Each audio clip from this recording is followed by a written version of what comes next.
네, 정치권이 며칠째 이른바 윤석열 전 검찰총장 엑스파일 논란으로 시끄럽습니다. 대응하지 않겠다던 윤석열 전 총장은 어제 엑스파일을 출처불명의 괴문서로 규정하면서 강경 대응으로 선회했습니다. 민주당은 대선 경선 연기 여부 어제 끝장 토론을 벌였지만 결론을 내리지 못했는데요.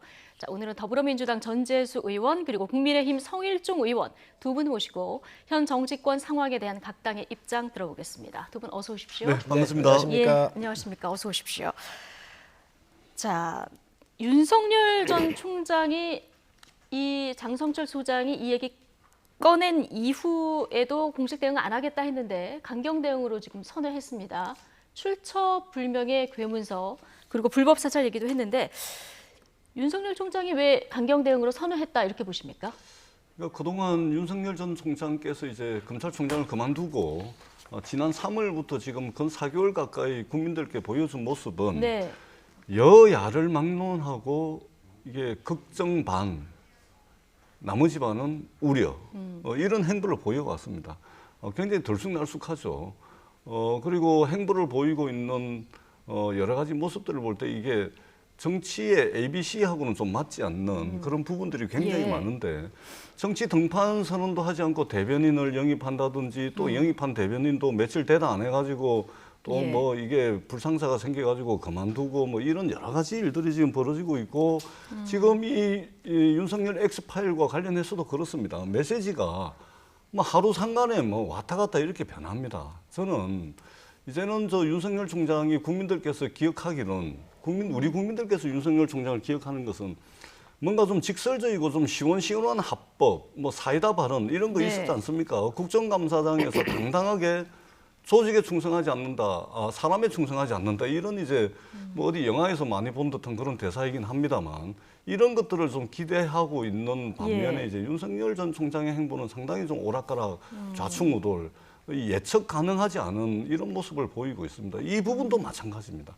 강경 대응은 가장 최고의 강경 대응은 사실관계를 스스로 자신의 입으로 밝히는 겁니다. 여기에다가 이게 정치를 이제 막 시작도 안 하신 분이 이게 공작이다, 공작 정치다, 이 뭐 괴문서다. 이 정치 한 20, 30년 해가지고 완전히 구태에 쩔은 그런 정치인의 메시지로밖에 들리지 않거든요. 국민들이 윤석열 총장에 대한 일정한 기대를 가지고 있습니다. 그 기대에 부응하는 행보, 언행, 메시지가 좀 필요한 때다. 그렇게 보고 있습니다. 예. 자, 출마 선언 안 하고 대변인부터 임명한 이런 것들이 이제 정치 문법에 맞지 않는다 이런 얘기를 해주셨는데 자, 윤 전 총장 오늘 27일에 출마 선언할 것으로 예상이 됐는데요. 오늘 아침에 공지를 통해서 이게 확정된 날짜가 아니다. 좀 미뤄질 수 있을 거란 이런 뉘앙스의 얘기를 했거든요. 이 전체적인 거 어떻게 보십니까? 뭐 출마 선언 상황은 좀씩 변동할 수가 있지. 여러 상황이 있으니까 아마 이런 괴문서 때문에도 여러 가지 그 시기적인 것은 한번 판단해 볼 필요가 있지 않나. 또 그런 것들 고려할 것으로 생각을 하고요. 지금 현재 괴문서가 돌고 있습니다. 이 모든 일이 신뢰성이 있어야 되잖아요. 신뢰성이 없으면 믿을 수가 없는 겁니다. 우리가 검찰이나 경찰에도 투서를 하더라도 가명의 투서는 우리가 인정을 안 하지 않습니까? 실명인 것만 인정을 한단 말이지요. 그럼 이 괴문서가 돌았는데 이 괴문서를 누가 만들었는지, 누구한테 받았는지, 언제 만들었는지 기본적인 조건 자체가 맞아야 이게 화두가 되고 또 검증을 요구도 할 수 있는 겁니다. 그런데 그런 것들 없잖아요. 그리고 그럼 저 괴문서를 만들어 가지고 그런 것도 내놓지 내용도 빈약하고 또 어떤 내용인지도 모르는데 이거에 대해서 반응할 수가 없는 것이지요. 또 당사자 입장에서 봤었을 때는 틀림없이 이러한 문서 자체가 지금 현재 신뢰성이 없다가 보니까 본인은 반발할 수 있는 거거든요. 전 그래서 지금 윤석열 총장께서 이런 이야기하는 것은 지극히 당연하다. 그리고 아주 상식적인 얘기라고 생각을 합니다. 그게 아니라 예, 아마 의원님께서도 아마 여의도에 나돌고 있는 여러 가지 이야기들을 아마 듣고 계실 텐데 저도 문서는 본 적이 없습니다. 그런데 많은 이야기들이 나돌고 있죠. 저도 이제 많이 들었는데 아마 윤석열 총장께서 이번에 또 출마 선언을 27일로 잡았다가 또 연기 말씀을 하시는데 이게 한두 번이 아닙니다. 벌써 이게 몇 번째일 정도로 일정들을 계속해서 변경을 하는데 윤석열 총장 입장을 제가 가만히 생각을 해보면 지금 개문서라고 이야기하는데 그 내용은 얼쭉 알 겁니다. 윤석열 총장께서 왜 자신의 문제인데 그걸 모르겠습니까? 근데 그때 그거였는가? 그때 그건가? 뭐 여러 가지 것들이 아마 떠오를 겁니다. 그래서 상당히 이제 하루하루가 괴로운 나날일 것 같은데요. 전면에 나서서 자신의 입으로, 자신의 목소리로 예. 하나씩 밝히는 게 맞고, 그리고 개문서로 규정을 했는데, 아쉽게도 아니면 아이러니컬하게도 이것은 김무성 전 의원의 보좌관이자 보수 진영의 활발한 활동을 해왔던 장성철 소장이라는 분을 통해서 이 문제가 나온 겁니다. 그러면은 그쪽에서 해결을 해야죠. 그걸 자꾸만 민주당 보고 뭐 정치 공작이다, 뭐 불법 사찰이 있지 않았냐 이렇게 말씀을 하시는데요. 이 경상도식으로 표현하면요, 저거들이 폭탄 터뜨려 놓고 와 우리 보고 그러는데 이렇게 표현을 할 수 있는 겁니다. 예. 그래서 이 부분은 매듭은 국민의힘에서 풀어야 되는 거고, 최초에 이 부분을 문제 제기를 했던 장성철 소장을 비롯해서 보수 진영에서 이 문제는 해결을 해야지, 자꾸만 뭐 괴문서다, 뭐 정치 공작의 냄새가 농후하게 풍긴다 이렇게 말씀을 하시면은 이 상황이 더 꼬일 수밖에 없다. 이 예, 말씀을 일단 장성철 드리겠습니다. 소장이 정확한 출처를 얘기 안 했기 때문에 여러 가지 설들만 지금 나도는 상황인데요. 어쨌든 윤석열 전 총장 어제 강경 대응으로 선회하면서 이제 불법 사찰 가능성도 언급을 했는데, 이 윤 전 총장의 불법 사찰 가능성에 대해서 여야에서는 상반된 반응이 나왔습니다. 백혜련 민주당 최고위원, 그리고 대선 출마를 선언한 하태경 국민의힘 의원 이야기 듣고 오시겠습니다. 윤석열 총장은 불법 사찰이라는 해괴망측한 주장을 하고 있습니다. 윤석열 본인이 해당 파일을 장성철 씨로부터 받아서 국민 앞에 공개하기 바랍니다. 본인이 거리낄 것이 없다면 공개 못할 이유가 뭐가 있습니까? 여당 측에서 공개 못하는 이유가, 이걸 공개했다가 당신들이 비난했던 불법 사찰을 당신들이 할 수 있느냐, 그 시비에 말리기 때문에 공개를 못하는 게 아닌가 싶습니다. 네, 좀 검증을 위해서도 이 야당 지도부가 공개하는 건 어떨까요? 그러니까 이거 누가 작성했는지, 그러니까 누가 이거를 이제 조사했는지 그게 저는 밝혀져야 된다고 보고요. 예. 왜냐하면은 우리는 그것이 진실인지 알 수가 없잖아요. 그리고 사생활을 왜 검증을 합니까? 네. 좀 하나씩 보면 여당에서는 윤 전 총장이 직접 받아서 공개하고 검증 받아라 이런 입장인데, 지금 하태경 의원 얘기 들어보면은 여당도 이제 뭐 정보를 쌓아놓고 있다 이런 얘기를 대표가 하셨으니까요. 여당에서도 공개를 못하는 거는 자칫하다가는 불법 사찰 시비에 휘말릴 수 있기 때문이다 이런 얘기를 지금 듣고 왔거든요. 불법 사찰 여부가 또 하나 쟁점으로 좀 외관으로 남아 있을까요? 이런 불법 사찰에서부터 공작이 수없이 많이 있어 왔잖아요. 김대엽 병풍 사건. 과거에. 그렇습니다. 이해창 후보가 1등 갈 때에 병적 기록서를 위반을 해가지고 거기에 고은글 의원이 대책회의에 참석했다. 두 번째, 최규선 20만 불 사건이 있었거든요. 네. 이해창 후보 때입니다. 그래가지고 당시 윤여준 의원이 최규선으로부터 20만 불을 받아가지고 이해창 대표가 미국에 방문할 때 외교특보로 임명을 했고 그에 관련된 녹음 테이프까지 있다라고 얘기를 했던 것들이에요. 얼마 예. 전에는 검언유착 사건도 있었고 다 범죄자들로 구성됐던 거 아닙니까? 그래서 우리의 이런 아주 못된 버릇들이, 이러한 범죄 행위가 여러 번 있었던 거예요. 그런데 이번 건도 그렇습니다. 육하원칙에 맞아서 누가 작성했는지, 누구로부터 받았는지 정확하게 우리가 알아야 그에 대한 신뢰성이 있는 것이지, 신뢰성도 담보되지 않은 상태에서 무조건 그걸 어떤 형태로 왔는지도 모르고 누구한테도 왔는지도 모르면서 그는 받아가지고 그걸 발표를 하자? 여당은 요구할 수 있을 거예요. 여당은. 그러나 역으로 우리가 만약에 여당이고 야당이라고 한다면 그렇게 하겠습니까? 전 있을 수 없는 얘기고요. 또 두 번째는 여기 문제가 많이 있습니다. 윤 총장, 검찰총장 올 때 인사검증 어디서 했습니까? 청와대에서 했습니다. 예. 국민의 세금을 받아가지고 쓰고 있는 청와대에서 검증을 했기 때문에 이거 모를 리가 없잖아요. 또 두 번째, 추미애 장관이 찍어내는데 1년 동안 대한민국을 들었다 놨다 했습니다. 허다하다 안 되니까 직무배제까지 시켰잖아요. 이런 상황에서 이게 지금 나온다고 했을 때 국민이 과연 신뢰를 할까요? 저는 국민들께서 그렇게 호락호락하지 않고 국민들께서 정확한 판단을 하신다라고 생각을 하고 있습니다. 제가 좀 말씀을 드려도 예. 되겠습니까? 예. 우리 의원님께서 이제 공작 정치, 뭐 불법 사찰 이런 말씀을 하셨는데 대한민국 현대사에서 공작 정치의 DNA는 국민의힘이죠. 독재 시대 또 권위주의 시대를 거쳐오면서 국민들께서 보시기에 상상을 초월하는 공작 정치가 엄청 많았습니다. 예를 들면 이 38선 근처에서 총 쏴달라 그러고 선거, 대통령 선거 앞두고서 영화로도 만들어졌습니다. 숱하게 많은 상상을 초월하는 정치 공작과 공작 정치의 유전자, DNA는 사실은 그 원조는 국민의힘이죠.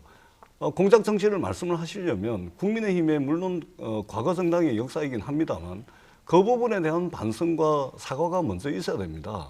근데 그것을 마치 또 보수 진영에서 폭탄이 터졌는데 그것을 가지고 여당의 불법 사찰 정치 공작을 말씀을 하시는 것은 앞뒤가 맞지 예. 않다는 말씀을 드리고요. 제가 분명하게 한 말씀만 더 드리겠는데 작년 12월 달에 국정원의 말하자면 국내 정치 개입, 정치 공작이죠. 불법 사찰이죠. 이것을 저희들이 원천적으로 봉쇄하기 위해서 국민의힘의 반대를 무릅쓰고 저희들이 단독 표기를 해가지고 국정원법을 개정을 했습니다.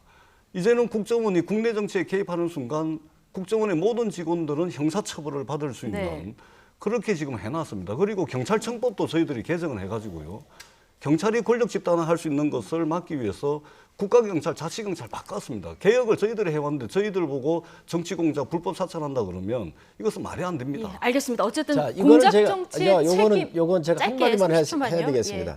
군사정권 시절에 총풍 사건 같은 경우 있었어요. 굉장히 잘못된 일이고 역사적으로 응징받아야 될 일이고 또 응징을 받은 겁니다. 그러면 권력의 정당성을 확보하지 못했기 때문에 이런 짓거리를 했던 거잖아요. 그러니까 아주 그 문제가 있는 거예요. 그런데 권력의 정당성을 확보받은 민주정부라고 하는 정부에서 와가지고 병풍 사건, 기한건설 사건, 최규선 20만 불 사건, 검언유착 사건 같은 경우 최근까지 일어났다 그러면 이 또한 뭐라 할 겁니까?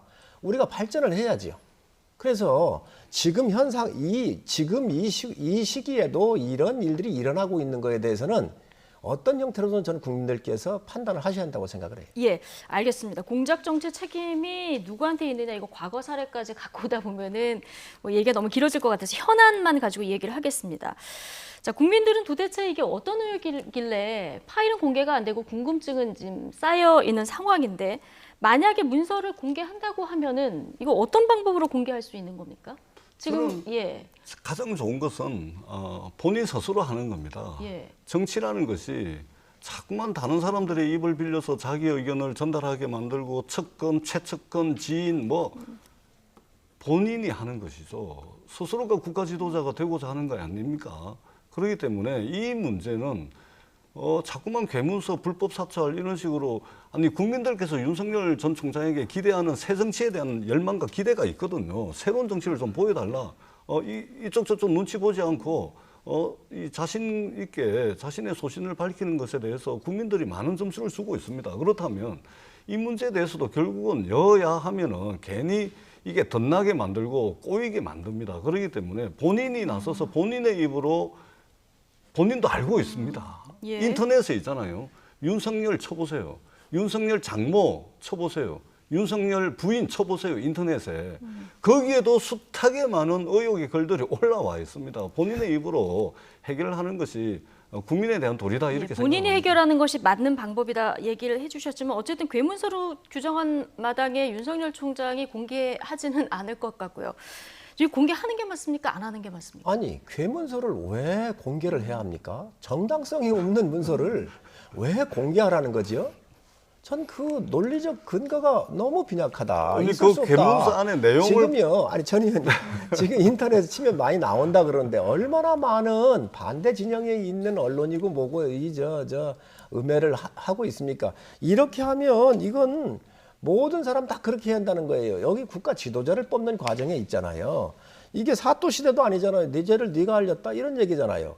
아니 문제가 있으면 여당에서 공식적으로 이러이러한 문제 있다라고 공개적으로 질의를 하십시오. 그러면 그거에 대해서는 당연히 윤석열 총장이 반응을 할 겁니다. 해야 되고 그런데 그것도 아니고 누구한테 받았는지 누가 작성했는지도 좀 모르는 거를 어떻게 지금 현재 대권 후보까지 되어 있는 이 사람이 네 죄를 스스로 알려. 지금 사또 시대가 아니잖아요. 그래서 저는 이거 굉장히 형식적으로도 문제가 있고, 또 지금 저 여당 대표께서 송 대표께서 뭐라고 그러셨어요? 차곡차곡 쌓아놓고 있다 그랬잖아요.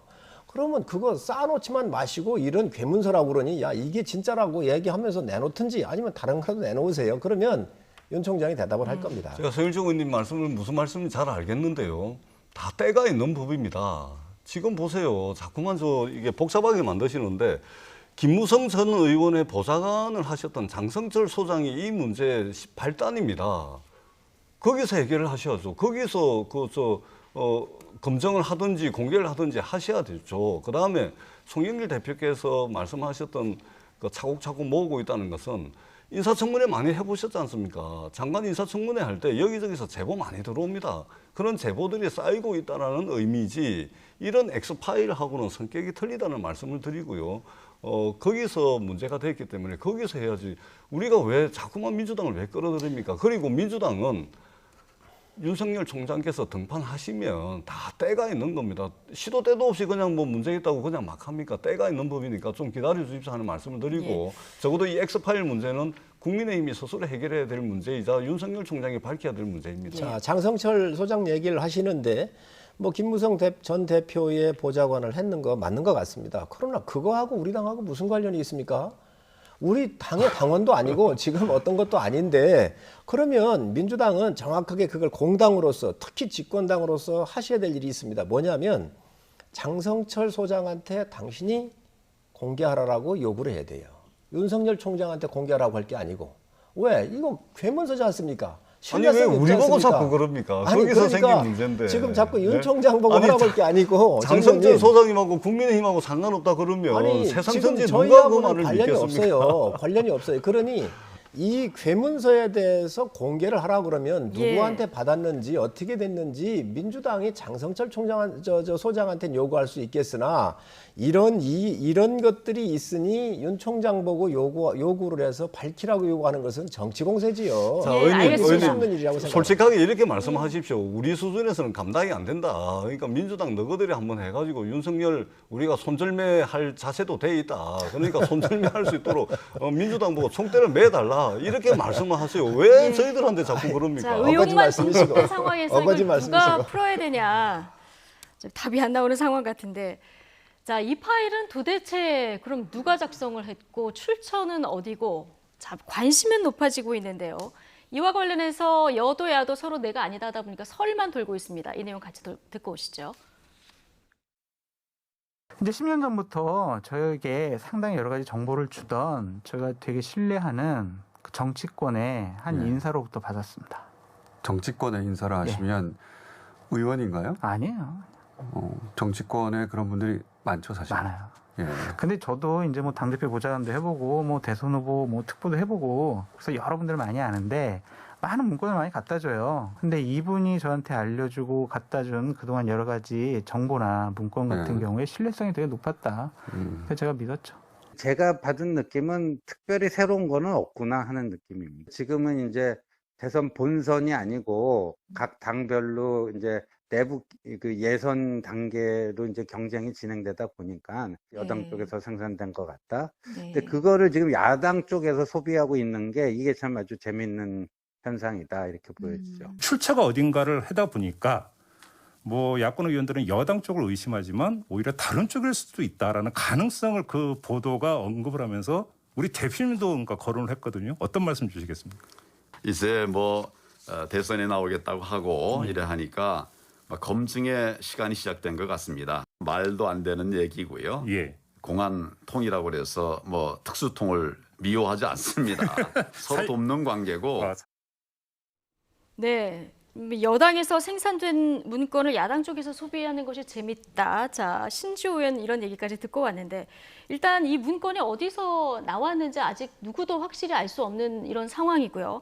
장성철 소장은 여권을 지목했고 지금 야권도 여권에서 만들어졌을 것이다. 이렇게 얘기를 하고 있습니다만은 여권에서는 이게 검찰총장 인사청문회 과정도 있었기 때문에 야권에서 모은 문서의 모음일 수 있다 이런 주장과 또 하나 지금 황교안 대표 얘기 들어봤지만 검찰 내 특수부하고 공안부 사이에 어떤 알력 사이에서 만들어진 문서 아니겠느냐 이런 의심을 보내고 있어요. 이 신빙성 어떻게 보십니까? 그게 그러니까 저런 종류의 문건을 만들 수 있는 곳은 크게 보면 한 세 군데 됩니다. 예. 이제 검찰, 경찰, 국정원. 네. 그다음에 뭐 하나 더 보태자면 뭐 여의도의 이제 정치권에서 이제 사설 정보를 담당하는 뭐 이런 뭐 모임들이 좀 있는데 이런 데서 아마 만들었을 가능성이 많은데 굉장히 신빙성 있는 이야기가 이제 황교안 전 대표의 말씀에 좀 주목을 해야 될 필요가 예. 있습니다.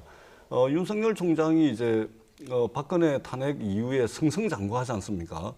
서울중앙지검장을 거쳐서 그다음에 몇 기수를 뛰어넘어 가지고 검찰총장이 되거든요. 그 과정에서 검찰 내부에 뭐 이런저런 이야기들이 많이 있습니다. 그중에 이제 사실로 알고 있는 이야기들도 있고 뭐 이 부인과 관련된 이야기 뭐 등등 많이 있거든요. 그러면은 저 이제 그 내부에 검찰 내부에 검찰 안에도 이제 전부 윤석열을 좋아하는 사람만 있을 수 없는 거거든요. 이런 측면이 하나가 있고 그래서 여기에 좀 주목을 해볼 필요가 있다는 말씀을 드리고 또 하나 중요한 것은 지금 윤석열 총장이나 최재형 감사원장에 대해서 국민의힘이 전부 후보가 많으면 많을수록 좋다. 예. 이렇게 박수치고 또는 부추기고 뭐 이렇게 해가지고 자기들이 키운 후보도 아닌데 국민의힘이 키운 사람도 아닌데도 불구하고 마치 자기 사람들이 그냥 막 부추겨가지고 때로는 문재인 정부를 욕하고 때로는 자신들의 대권 후보로 삼으려고 지금 그러고 있는데 그러다 보니까 지금 국민의힘 내부에 있는 대선 주자가 되려고 하는 분들은 마냥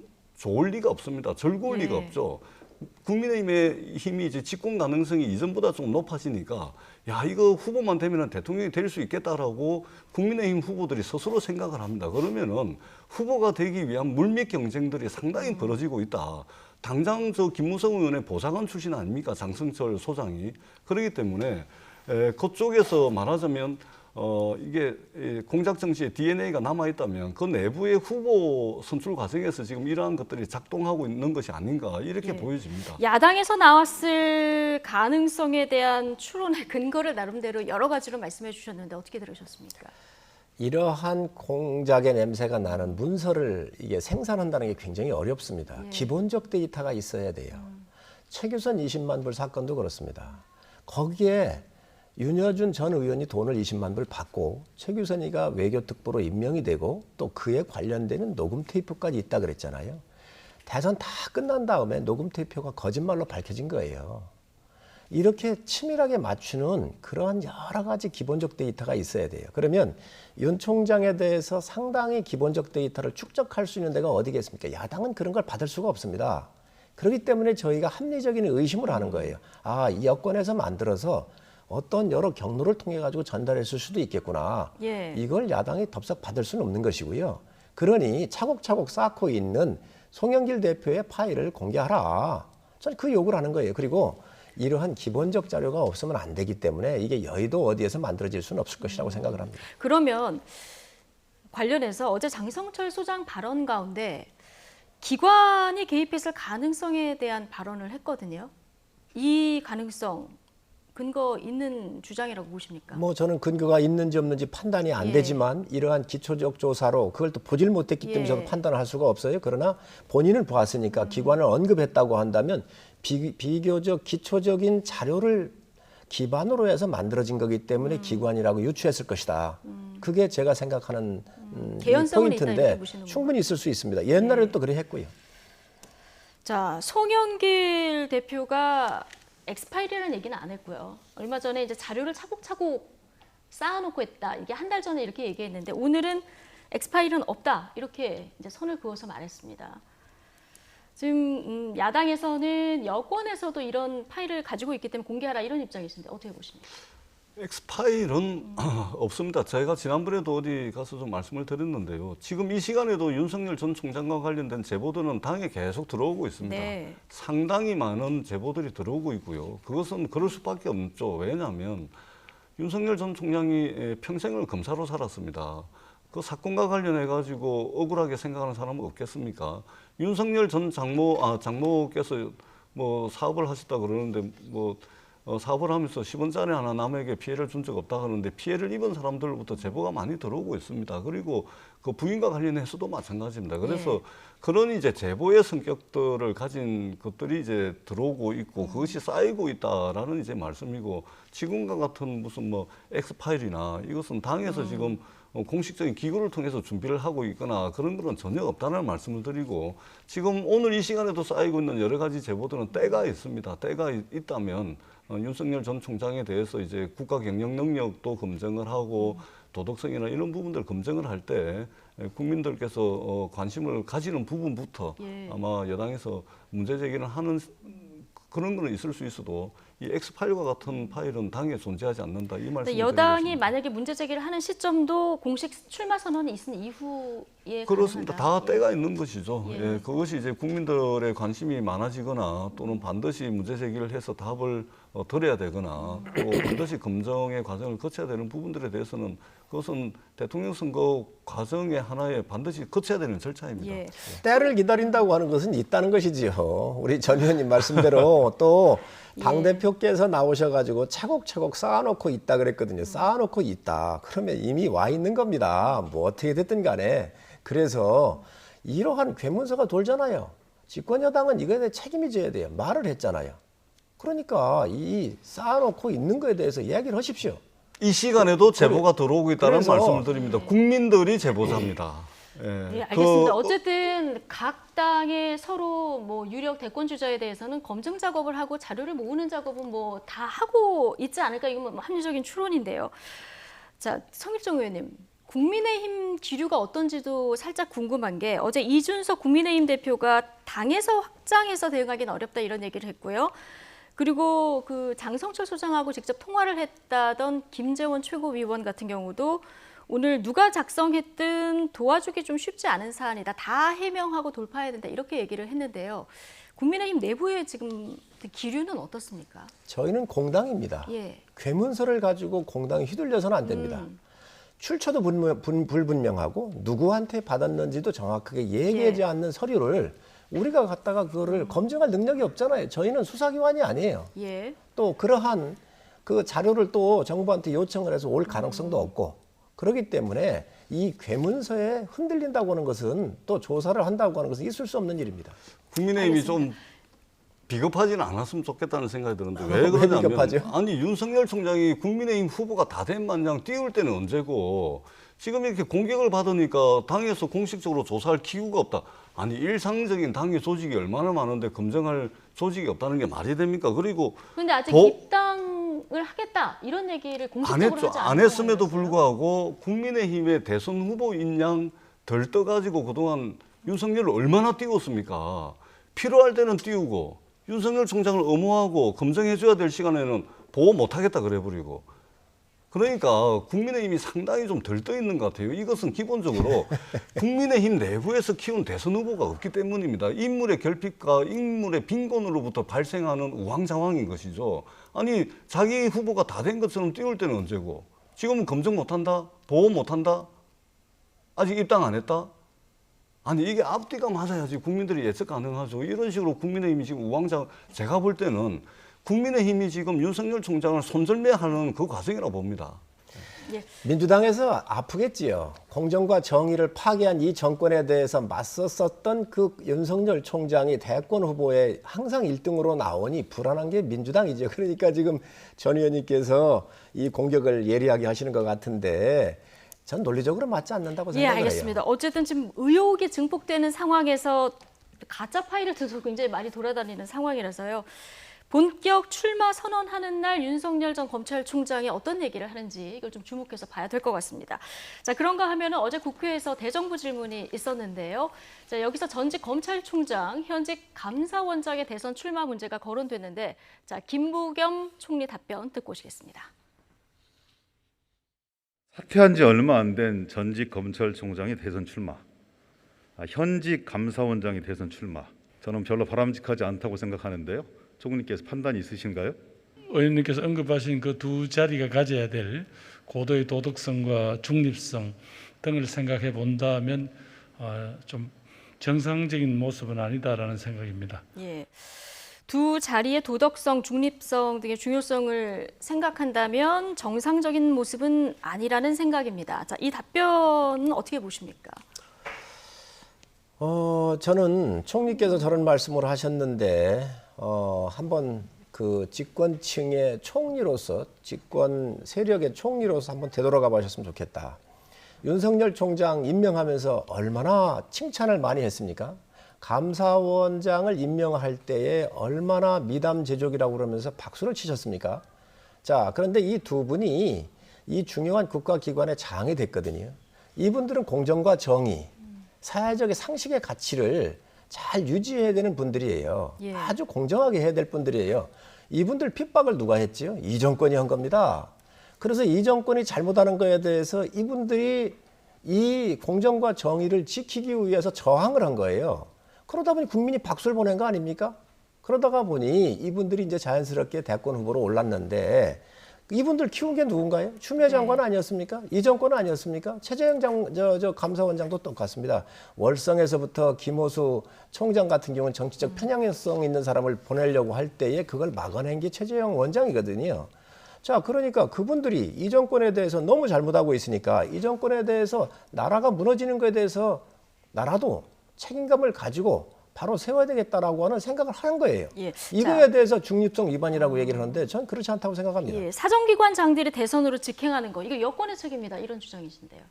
인사를 잘못한 겁니다. 인사를 잘못한 네. 거다. 사람을 잘못 봤고요. 저희는 저런 분들인지 몰랐습니다. 인사 잘못한 거 맞습니다. 그러니까 사람을 잘 보고 인사를 해야 되는데 사람을 잘못 본 것이 맞다는 인정을 민주당이 해야 됩니다. 그 다음에 이게 2500년 전에 공자의 말씀을 꼭 한번 좀 읽어봤으면 좋겠다. 이분들이, 문재인 정부의 고위공직자들이 시간이 된다면 공자의 제자들이 쓴 논어라는 책도 한번 읽어봤으면 좋겠다. 그 논어라는 책에 보면은 사람 인자가 103번이 나옵니다. 이 사람의 도리를 어떻게 하면 다 하면서 살 수 있을까? 이것에 대해서 평생 고민을 했던 분인데 저는 오늘날 이 대한민국의 고위공직자들이 정말로 이게 기본적인 자세와 태도에 문제가 있다고 봅니다. 자기를 임명하고 임기를 보장해주고 대통령이 신뢰를 보내왔는데 도대체 어떻게 보면 배은망덕한 수준이 될 수도 있다 이렇게 생각을 하고요. 그 다음에 문명국가이자 민주국가에서 대통령에 맞서는 게 무슨 커다란 용기를 필요로 하지 않습니다. 그것이 무슨 대단한 용기를 가진 것이냐 이렇게 언론이 주목하고 야당이 자꾸만 부추겨서 이제 이렇게 되는 측면이 있고 또 한 가지는 대통령한테 대들었다 그래서 우리 사회가 직면하고 있는 여러 가지 문제를 해결할 수 있는 능력이 있다 이렇게 볼 수는 없는 문제입니다. 그렇기 때문에 대들었다 그래서 일약 대선 후보로 뜨는 이런 기이한 현상들을 저희들이 겪고 있다는 말씀을 드리고요. 제가 분명하게 이분들께 말씀을 드리는데 그 자리를 자신의 사익을 편취하기 위한 자리로 이용하지 마시기 바랍니다. 이것은 윤석열 총장과 최재형 감사원장 모두에게 해당되는 이야기고요. 이것은 국민의힘이 나중에 여당이 되더라도 이것은 국가의 근간을 뿌리채 흔드는 겁니다. 관료조직이 중립성, 정치적 독립성, 그다음에 관료조직으로서 갖춰야 될 안정성이 있어야 될 거 아닙니까? 이거 완전히 다 무너뜨리는 겁니다. 나중에 야당이 국민의힘이 여당이 될 때를 대비해서라도 이런 공직자들은 정치권에 기웃거리지 못하게 여야가 힘을 합쳐서 제대로 이 부분은 좀 손을 봐야 된다 이렇게 생각합니다. 전 의원님 생각은 좀 틀립니다. 사람은 잘 봤지요. 훌륭한 분 썼지요. 권력의 운용을 잘못한 것이지요. 아니 윤석열 총장 본인은 사람한테 충성하지 않는다 이렇게 얘기를 하지 않았습니까? 그리고 대통령께서 임명장 주면서 뭐라고 그랬어요? 사람한테 충성하지 않는다라고는 올곧은 검사고 훌륭하다라고 그렇게 국민들한테 얘기를 했습니다. 최재형 감사원장 정말로 미담 제조기라고 계속 하면서 썼지 않습니까? 그래서 이분들은 훌륭한 분들 전 모셨다고 생각을 해요. 근데 권력이 부당한 방법으로 옳은 일을 하니까 하지 말라고 압력을 가하고 이분들 핍박하고 탄압을 한 겁니다. 추미애 사건에서 보셨잖아요. 그래서 이 부분에 대해서 옳고 그름에 대해서 오른쪽에 이분들은 의견을 낸 것이고 그 조직 운영을 하면서 한 거 아닙니까? 아니 탈원전도 그렇습니다. 왜 주말 야밤에 11시경에 들어가 가지고 444건에 이 국가의 그 기밀 문서를 파괴하는 거를 감사원장이 제대로 하라고 얘기하고 바람 막아주고 권력이 그런 거 하지 못하게 할 때에 아니다 할 수 있도록 정확하게 조사할 수 있도록 하는 것이 잘못돼 있나요? 저는 예. 정말로 훌륭한 인재를 썼으나 이 정권이 권력의 비리를 덮으려고 하는데 그 말을 안 듣는 사람들 찍어내게 하고 흠집내게 하고 경원시하고 멀리하다가 오히려 국민들한테 지지받는 상황을 만든 것은 여권이지 이분들을 인간적으로 우리가 임명했는데 왜 이 우리 권력에다가 충성을 않느냐라고 요구하는 것은 정말 국민에 대한 도리가 아니다. 자, 이 이렇게 부분 말씀드립니다. 충분히 두 분 다 말씀하셔서 윤석열 전 검찰총장에 의해서 이제 최재형 감사원장도 곧 등판할 것 같은 분위기가 감지되는데 야권의 대권 구도에 어떤 그 변화가 있을지 이 부분을 좀 지켜보도록 하고요. 자, 민주당 상황도 좀 보겠습니다. 대선 후보 경선을 연기할지 말지 어제 민주당 하루 종일 뭐 의총도 하고 최고위원 회의도 하고 토론을 했는데 결국 25일로 이제 미뤄진 이런 상황입니다. 자, 최고위원들 사이에서도 연기론과 원칙론이 팽팽하게 갈리는 상황이다 보니까요. 결국 송영길 대표가 어떤 결단을 내릴지 이 부분이 관심인데요. 송 대표의 오늘 아침 인터뷰 내용부터 듣고 오시죠. 당 대표를 왜 뽑았습니까? 당 대표가 이 부칙으로 가는, 즉 180일 전에 선출해야만 한다라고 강행 규정으로 했고 단지 상당한 사유가 있을 때 당무위원회 의결을 거쳐 달리 정할 수 있다 이렇게 돼 있는데 그러면 상당한 사유가 있는지 여부의 판단권은 그래도 당 대표와 지도부한테 있는 것이지 그것조차도 당무위원회가 있다 그러면 당 대표의 존재 의미는 뭐냐 저는 이렇게 말씀드리고 있습니다. 예, 당 대표의 존재 의미는 뭐냐? 자, 이런 얘기 듣고 오셨는데 송영길 대표가 대선 기획단에서 현행 규정을 근거로 해서 일정을 짜와봐라. 일단 그걸 보고 금요일에 결정을 하겠다. 이렇게 이제 입장을 밝힌 상황인데요. 문제가 없으면 현행대로 하겠다. 좀 이렇게 읽힙니다. 그런데 지금 당내 어제 의총에 보니까 연기해야 된다. 이쪽에 의견을 주신 분들도 많아서 자, 이분들은 당무위원회 소집 요구를 준비하고 있다. 이런 소식도 들리는 상황이거든요. 이거 어떻게 될까요? 일단 송영길 대표의 말씀은 옳은 말씀입니다. 네. 당원들의 투표로 선출된 당대표의 권한은 그 누구도 불가침의 영역이고 네. 존중돼야 되는 것이 마땅합니다. 다만 이제 사실은 이제 당내 대선 후보를 뽑는 것은 정당에 있어서 가장 커다란 정치 이벤트입니다. 그런 측면에서 이제 여러 이제 그 후보 진영에서 이제 각축을 벌일 수밖에 없는 것이고, 다만 이제 어제 의원총회에서도 나왔듯이 이게 집권에 이제 어떻게 하는 것이 집권하는데 유리하냐 여기에 좀 방점이 찍혀 있는 것 같습니다. 물론 그 안에는 사소하게 이제 각 후보들의 이해관계가 반영될지는 몰라도 예. 지금 이제 25일 날 이제 그 대권 시간표를 짜서 이제 당대표께 보고를 하면 예. 과연 이런 시간표대로 가면은 더 많은 국민들의 관심과 참여를 이끌어낼 수 있을 것인가 없을 것인가를 판단을 해서 최고위원회에서 바로 이제 결정을 하든 그렇지 않으면은 한 단계를 더 거쳐서 당무위원회 의결을 거쳐서 결정을 하는 그런 순수와 절차를 밟을지는 예. 아마 25일 날 대권 일정표에 에 대한 판단에 아마 근거해서 결정을 할 것 같습니다. 예, 여 지지층을 상대로 경선 연기에 대한 의견을 물어봤더니 반대가 51.2, 찬성이 33.2%. 자, 그러니까 원래 정한 대로 해야 된다 이런 의견이 조금 더 많은 것 같습니다. 자, 성일종 의원님. 자, 이럴 경우에 지금 3분의 1 이상만 의결을 하면 당무위원회 소집할 수는 있는데 보통 이럴 때는 당 대표가 결정을 합니까? 아니면 당무위원회 의견이 좀 더 많이 받아들여지는 겁니까? 민주당의 내부 프로세스이기 때문에 뭐 저희가 예. 그것까지 언급할 필요는 없을 것 같고요. 또 민주당의 업무 프로세스를 저희는 잘 모릅니다. 예. 그러나 지금 현재 상황으로 보면 원칙 논리와 상황 논리가 충돌하고 있구나라고 생각을 합니다. 원칙적으로 지금 당에서 규정해 놓은 규정대로 가자고 하는 예. 것이 9월 달에 경선을 하자라고 하는 거고요. 지금 야권의 흥행을 대비해서 좀 여권은 밋밋하잖아요. 이재명 경기도지사 중심으로 해서 지금 구도가 짜여지다가 보니까 별스럽지 못하니까 아마 후발 주자들이 이분에 대한 약자와의 동맹을 만들어 가지고 지금 예. 이 부분에 요구를 하는 것 같은데 예. 아무래도 지금 현재 보면 이제 상황 논리와 원칙 논리에 있어서 지금 충돌하는 거 아닌가 저는 그렇게 예, 생각합니다. 25일에 결론이 나긴 할까요?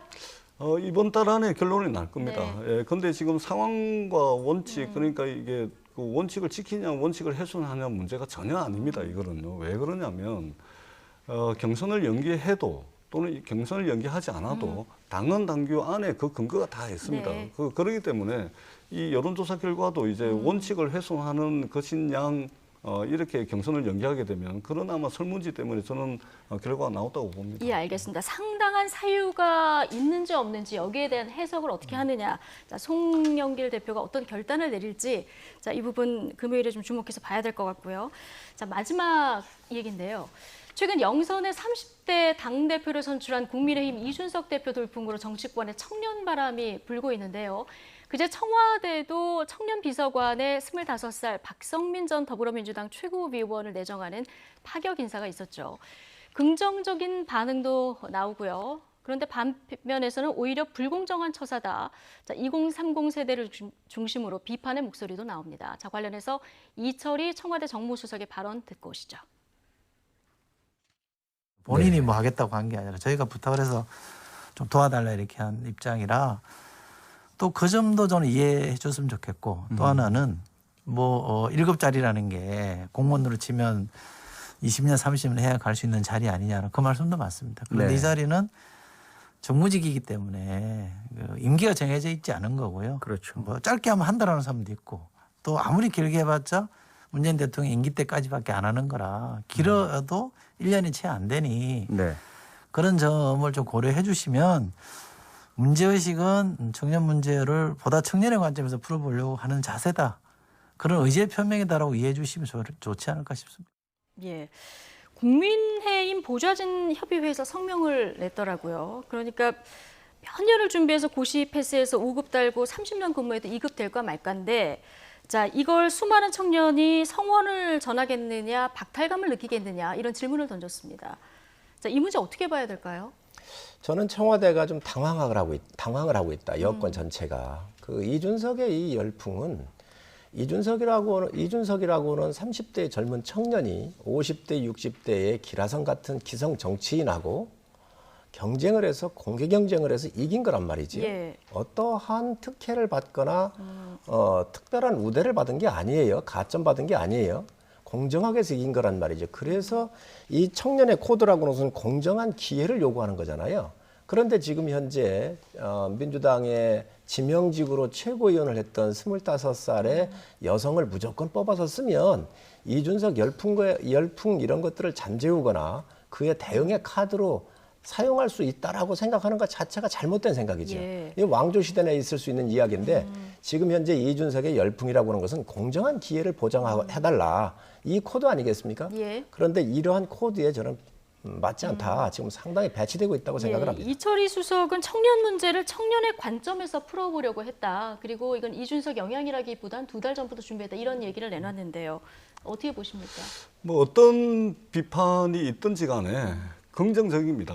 25살의 박성민 씨를 청와대 청년비서관을 한 것은 뭐 비판이 있을 수 있겠죠. 그러나 사회 전체적으로 볼 때는 굉장히 긍정적이고 앞으로도 이런 것들은 조금 더 적극적으로 좀 해야 될 필요가 있다 이렇게 생각을 하고 다만 좀 아쉬운 것은 이준석 대표는 공정과 정의의 상징이 되고 25살의 박성민 청년비서관이 청와대에 임명이 됐다 그래서 이게 박성민 비서관이 불공정의 상징이 되는 것은 저는 공정과 정의의 잣대가 좀 다르게 적용이 되고 있구나 이런 이제 느낌을 지울 수가 없고요. 사실상 민주당을 초토화시켰던 공정과 정의라는 잣대가 이제 서서히 국민의힘을 향하고 있다. 이제 국민의힘도 좀 준비를 하셔야 될 것 같다. 왜냐하면 그 윤석열 전 총장도 지금 자신의 장모 문제, 부인 문제가 나오니까 지금 벌컥하는 거 아닙니까? 이게 잣대가 틀린 것이죠. 이준석 대표도 아니습니까? 소프트웨어 마에스트로 과정에 어떤 사람은 졸업을 미루면서까지 그 연수생 선발 공고를 맞추기 위해서 졸업까지 연기해가면서 이 해당 과정에 참여했다는 증언들도 나오고 있고 국민의힘 의원들 지금 부동산 전수조사 계속해서 시간 끌게 하면서 그래봤지 않습니까? 이제는 민주당을 초토화시켰던 공정과 정의의 잣대 국민의힘이 준비를 해야 될 시간이 서서히 다가오고 있다. 이 말씀 드리겠습니다. 포인트가 조금 빗나간 것 같은데 이 문제는 과정에서의 청년의 마음을 제대로 헤아리고 있느냐 이 문제잖아요. 이준석이라고 하는 당대표의 선출은 경선이라고 하는 과정을 공정하게 해서 2030의 마음을 얻은 것이고 예. 박성민 비서관 같은 경우는 그냥 임명한 거지요. 그 임명하는 것 자체가 임명으로 2030의 마음을 얻을 수 있는가 가장 편리한 방법이에요. 이거는 만약에 이렇게 임명으로만 마음을 얻을 수 있다고 그러면 뭐 1000명, 10,000명도 할 수 있는 것이지요. 예. 이 코드를 저는 여야 막론하고 똑같이 잘 읽어야 한다고 생각합니다. 그렇다 하더라도 긍정적입니다. 알겠습니다. 두 분 말씀 들어보니까 내년 대선에서 역시 가장 중요한 의제 중 하나가 공정이겠구나, 이런 생각이 듭니다. 자, 오늘 더불어민주당 전재수 의원 그리고 국민의힘 성일종 의원 두 분과 정치권 이야기해봤습니다. 고맙습니다. 네, 고맙습니다. 네, 감사합니다.